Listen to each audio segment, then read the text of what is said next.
継ぎはぎだらけの君との時間をそろそろ終わりにしよう。この愛しきるの彩りと一番あるでしょ。ね、ほらあの時のことを重ねた無駄な時間。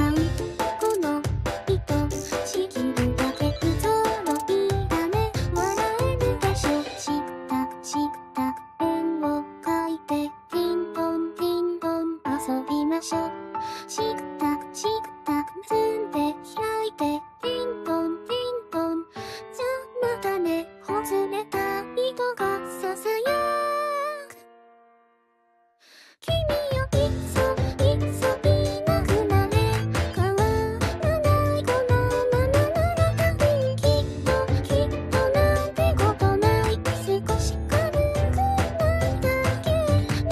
いっか捨てちゃえば気づかない。そのままならだけどずっと好きかもな。少しだけ言いたいかな。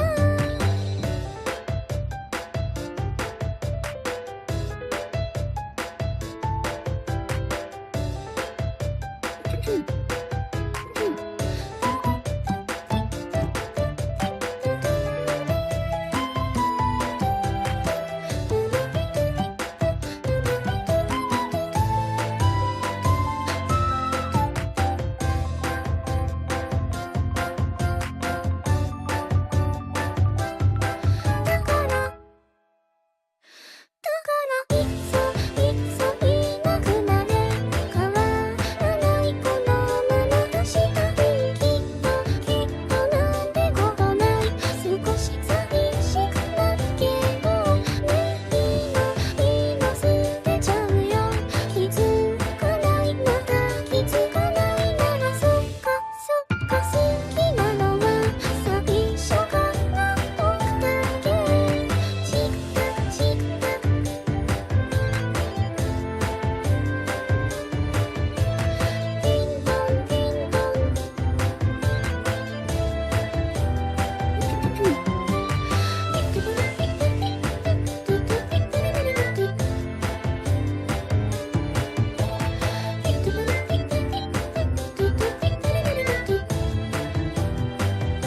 月かきだらけの君との時間をそろそろ終わりにしよう。この愛しきるだけ簡単でしょ。笑える